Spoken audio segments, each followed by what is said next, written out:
Pour moi, j'en suis au début, mais sinon, enfin, pour l'instant, ça va, mais après, je vais. Alors, tu as été jusqu'où, Paul? C'est juste pour moi avoir une idée de là où vous en êtes ou pas. C'est important pour moi. Au grand 2, je crois. Ou un truc comme ça. Donc, tu n'as pas J'ai fait encore quelques comparé la exercices. loi normale. Non. Voilà, tu n'as pas encore comparé la loi normale avec la loi normale centrée réduite. Ouais. Ok, ça marche. Les autres, où est-ce que vous en êtes?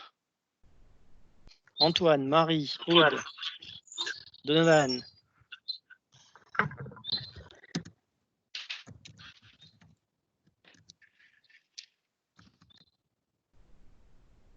Comme Paul, d'accord.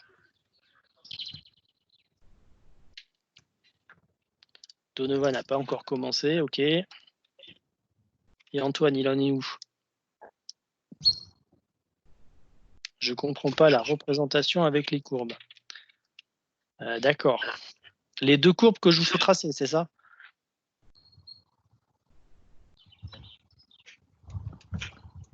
Ok, compris. C'est la comparaison entre la loi normale et la loi normale centrée réduite. Ça marche. Je vais vous expliquer. Alors, le petit Antoine, il en est où? Ah, ça y est, je débute tout juste. Loi normale centrée réduite. D'accord. Bon, alors, je vais reprendre le cours. Alors, bougez pas. La loi normale.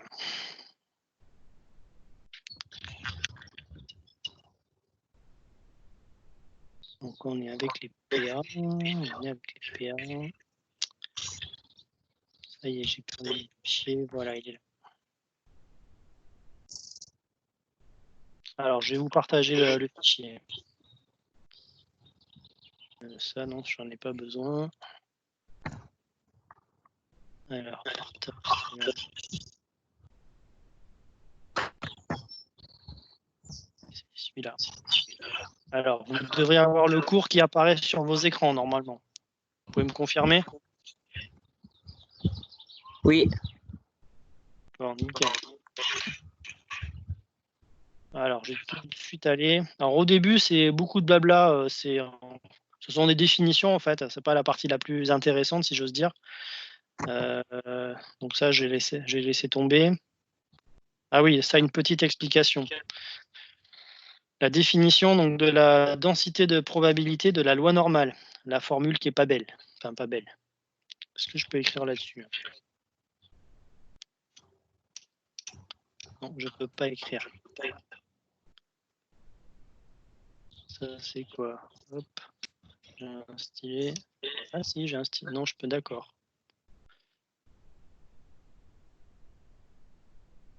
Bon, ça, je laisse tomber. Donc la formule que vous voyez en plein milieu là. D'accord? Donc ça représente quoi? Ça représente l'expression mathématique, la formule mathématique de la courbe en cloche que vous connaissez. La courbe qui est tracée juste au-dessus, qui est tracée là. La courbe que vous voyez là, si je traçais f de x en ordonnée, la fonction mathématique qui permet de tracer cette courbe, c'est cette formule mathématique. 1 sur racine de 2pi fois 1 sur sigma multiplié par exponentielle de tout le tralala. D'accord? Donc cette formule n'est absolument pas à savoir par cœur, bien évidemment. Ok?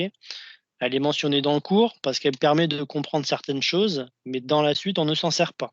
Donc rassurez-vous, il n'y a pas à la connaître, il n'y a pas à la rentrer dans la calculatrice ni quoi que ce soit. D'accord? Donc au travers d'un exemple, l'idée c'était de vous faire travailler sur cette formule-là. Alors l'exemple était un exemple agroalimentaire que j'avais pris. Donc on vous demandait donc le contexte suivant, vous aviez une machine qui produit des paquets dont la masse suit donc une loi normale de moyenne 1500 et d'écart type 40. Donc ça veut dire que la loi normale, je peux l'écrire comme ça. D'accord? La variable x, donc qui représente ma masse, suit une loi normale. La moyenne, c'est le premier paramètre de la loi normale, donc ici 1500. Et puis donc l'écart type, c'est le deuxième paramètre, 40. Si je remplace les paramètres, donc moyenne et écart type, dans la formule de densité de probabilité, j'obtiens la formule qui est en dessous, donc f de x égale 1 sur racine de 2pi fois 1 sur 40, etc. etc. D'ailleurs, c'est 1, non, c'est bon. OK? À partir de là, je vous faisais tracer la fonction f de x. je vous donnais différentes valeurs de X. Ici, c'était des valeurs de X comprises entre 1400 et 1600. Autrement dit, les paquets, là, il y avait une masse comprise entre 1400 grammes et 1600 grammes. Et je vous faisais calculer la valeur de f de X correspondante en appliquant en fait cette formule donc sur la calculatrice. Alors, en utilisant la calculatrice, ça donne ces valeurs-là. On voit que les valeurs sont symétriques. Donc, on a une toute petite valeur à 1400, ça fait 4,4 10-4. Alors, je vais peut-être grossir un petit peu. Vous y verrez peut-être mieux. Est-ce que c'est mieux pour vous comme ça? Oui. Et puis, donc, ça passe par un maximum à 1500, donc qui est la moyenne. Ici, ça va aller donc 1, 10, moins 2. Si on trace ce graphique, donc f de x en fonction de x, on obtient, alors là, c'est pas très beau d'ailleurs. Bon, je vais essayer de le refaire à côté. Là, dans la version de mon cours, c'est pas super joli. Je vais mettre ça vite fait dans Excel et vous montrer dans Excel. Alors, hop.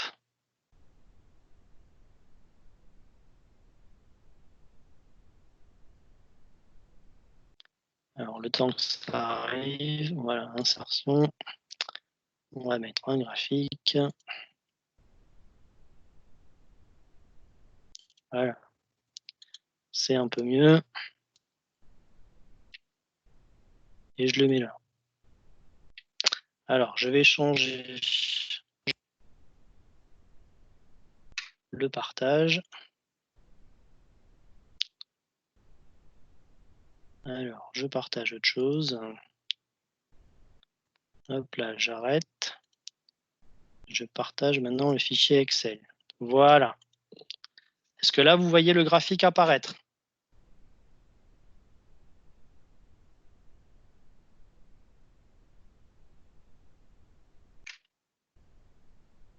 Bon, je vais juste couper ma vidéo moi, pour me donner plus de flux. Hop. Voilà, ça sera un petit peu mieux. Ça gêne. Voilà. Alors, Paul Brunet, pas moi. Tire pas moi. Tu vois pas la courbe, c'est ça?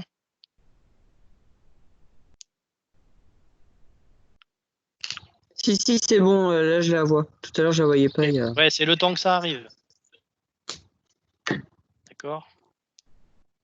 Donc là, vous voyez la courbe. Donc ça correspond à la fonction de densité de probabilité de cette loi normale, donc comprise entre 1400 et 1600. Ça a cette tête. On retrouve en fait la forme d'une courbe en cloche. Ça marche sur le principe? Donc là, c'était simplement tracer une fonction. C'était ça l'objectif. Ça marche pour vous? Donc si je reviens sur le cours, il faut que j'arrête le partage. Je suis où là? Hop, j'ai plein de fenêtres ouvertes, donc j'arrête celui-là, je repartage le fichier Word. Voilà, on est revenu dans le cours. Donc en suivant donc, ces valeurs-là, en traçant sur un papier millimétré, vous obtenez la courbe que je vous ai montrée sur Excel. On vous demandait quelques caractéristiques. Donc on remarquait que la courbe était plutôt entre guillemets pointue, et pas quelque chose de très plat. C'était assez étroit en fait en termes de distribution. C'est une courbe qui est symétrique par rapport à la moyenne. Ça c'est quelque chose qui est important. Et on a toujours des valeurs qui se situent au-dessus de l'axe des abscisses. Une densité de probabilité négative, ça n'existe pas. Elle est toujours positive. Et puis, je vous ai calculé un petit coefficient de variation. Donc, c'est l'écart type sur la moyenne. Ici, 40 sur 1500. Donc, ça va aller 0,027, c'est-à-dire 2,7%. Donc, ça signifie qu'on a 2,7% des valeurs qui se trouvent dans un intervalle très proche de la moyenne. Donc, autrement dit, la valeur que l'on détermine ici, donc qui est la masse des paquets, est très peu dispersée. Dès qu'on s'éloigne un petit peu autour de la moyenne, on n'a quasiment plus personne. On ne va pas avoir de paquets, par exemple, qui vont faire 1 kg ou des paquets qui vont faire 3 kg. Il n'y en a plus. Tout va être entre 1300 et 1500 grammes, à peu près. D'accord? Alors, l'objectif du cours, c'est de calculer ce genre de choses. Je le mets en fluo comme ça. Ça, c'est le nerf de la guerre. Donc, on veut maintenant calculer le pourcentage de paquets dont la masse est comprise dans un intervalle donné, entre 1480 grammes, par exemple, et 1520 grammes. D'accord? Ça, c'est vraiment l'objectif de ce qu'on souhaite faire à partir de la loi normale, c'est calculer ce type de choses, donc des pourcentages de choses ou des probabilités de choses. Ça va revenir à peu près au même. D'accord? Si on déroule le calcul, donc on cherche à calculer la probabilité donc pour que x soit dans l'intervalle 1480-1520. Ça veut dire qu'on cherche une surface, puisqu'une probabilité, je vous rappelle, c'est une surface sous une courbe. Donc entre la courbe que vous avez tracée et puis deux axes de coordonnées x égale 1480 et 1520. Pardon. Donc c'est ce que j'avais représenté au-dessus. Alors très mal, hein. C'est la partie bleue du graphique. Alors là, elle est vraiment très mal représentée. C'est ma version de Word qui n'est pas bonne. D'accord? Donc vous, sur votre graphique, vous assurez en fait la partie centrale. Ça correspond à ça. Et on souhaite connaître la valeur de cette surface. C'est ça qu'on souhaite faire. Alors, vous avez appris en terminale que calculer une surface sur une courbe, ça correspond à un calcul intégral. Ça parle à tout le monde ou pas? Oui. Ok. Même les bacs pro, je pense que vous avez vu les calculs intégrales. Je dis pas de bêtises, hein. Marie, ça te parle?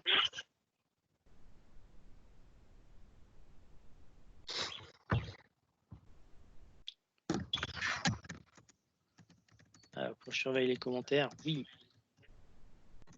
Je crois. Ok.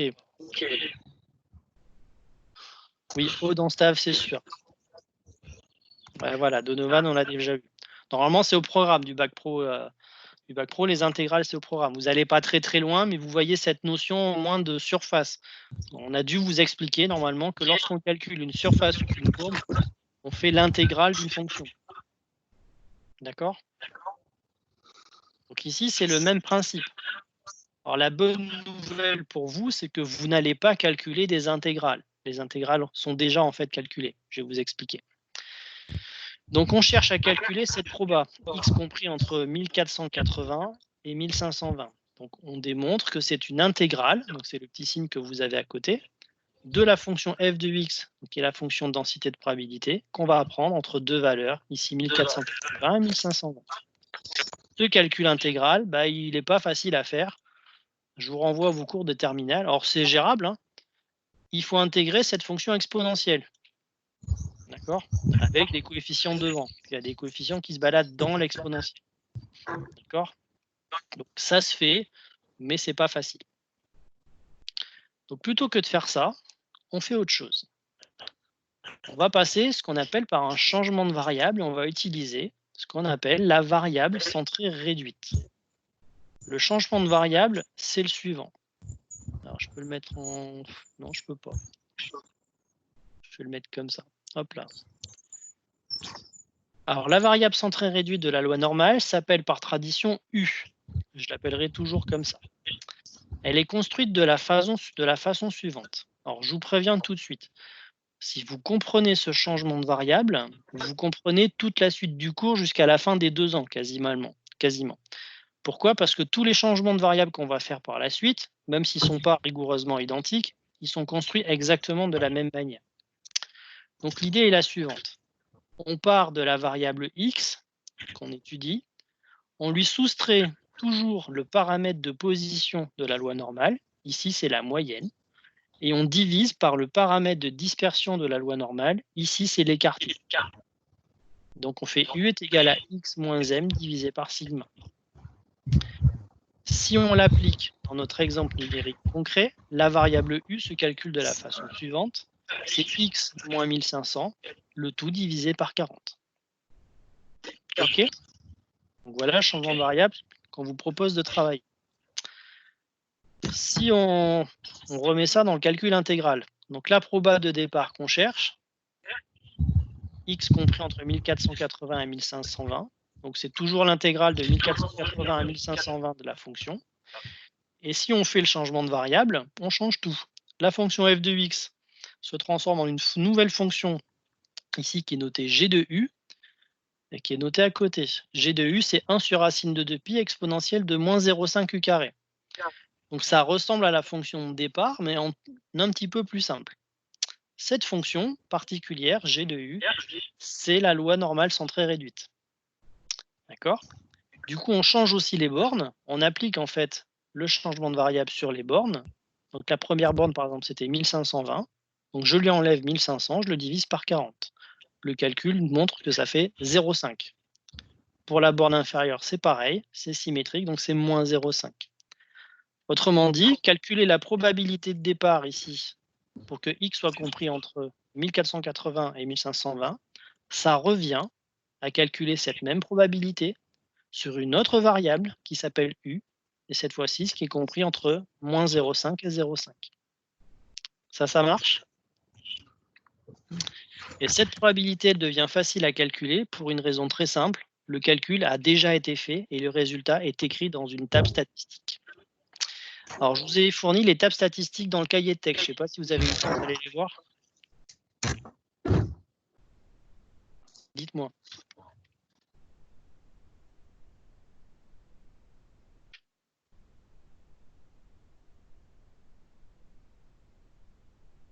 Est-ce que vous avez pu aller voir les tables statistiques? Donc, globalement, non. Alors, donc, je vous explique les tables statistiques. Je vais prendre le tableau blanc. Tiens, ça va être un peu différent pour l'instant. Alors, je partage autre chose.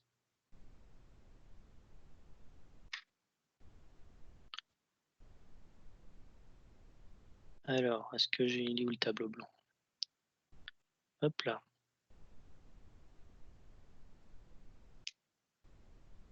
Alors, normalement, vous avez un écran blanc qui apparaît.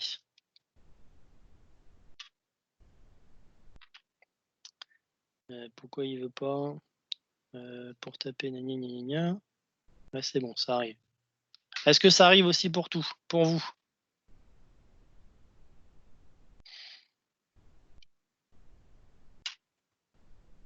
Oui, Antoine, oui, c'est dans les documents de liaison, exact. Je vous l'ai mis à part. Pour une raison simple, c'est la table statistique, en fait, je vous la fournis une fois pour toutes et elle sera toujours sur NetIPAREO. Comme ça, si vous la perdez, vous pouvez toujours la récupérer. D'accord? Elle apparaîtra tout le temps dans vos documents de liaison.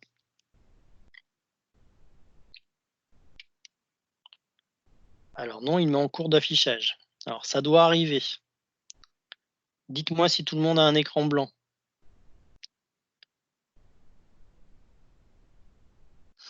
Oui, Aude. Alors, donc je vais vous faire un petit schéma de loi normale. Je vais essayer de m'appliquer sur le dessin.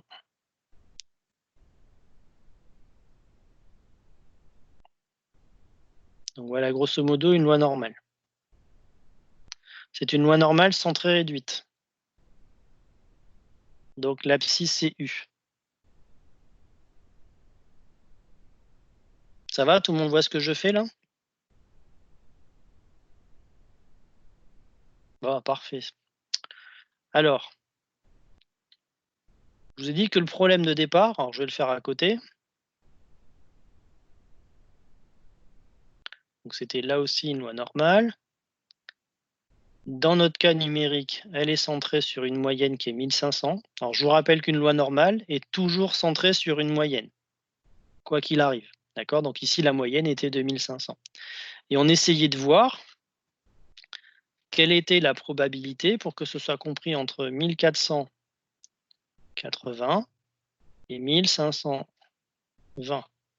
Autrement dit, on cherche cette surface. Donovan, ça ne s'affiche toujours pas. Je suis désolé pour toi.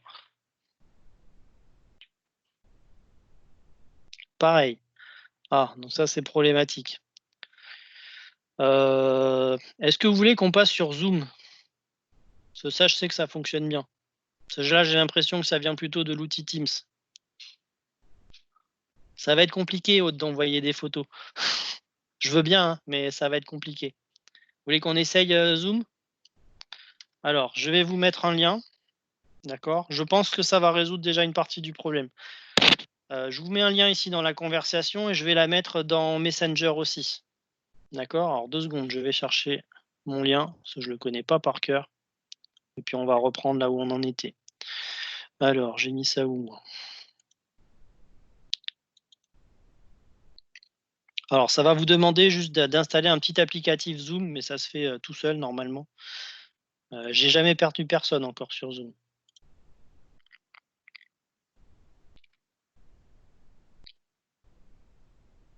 Hop là. Alors pourquoi pas rester sur Blackboard? Parce qu'en fait, sur Blackboard, c'est le même problème que Teams. C'est des problèmes de qualité par rapport à la connexion. Donc quand vous avez des faibles connexions, bah, ça rame. Ça rame pour les uns et pour les autres, pour moi et pour vous aussi. Donc là, par exemple, vous n'arrivez pas à voir le tableau blanc, c'est essentiellement un problème de connexion. Sur Blackboard, on a le même type de problème. Sur Zoom, normalement, ça va beaucoup mieux par rapport à ces problèmes de connexion. OK? J'ai répondu à ta question, Aude? Alors, je vous donne le lien de la visio Zoom. Je la remets aussi, du coup, sur Messenger. Normalement, vous n'avez plus qu'à cliquer dessus. Puis bah, c'est parti. Alors, il faut que je me connecte moi aussi. D'accord? Sinon, je ne pouvais pas vous connecter. On se rejoint dans 2 minutes? Ça vous va? Alors, à tout de suite. D'accord? Allez, je coupe cette visio-là et puis je vous rejoins de l'autre côté.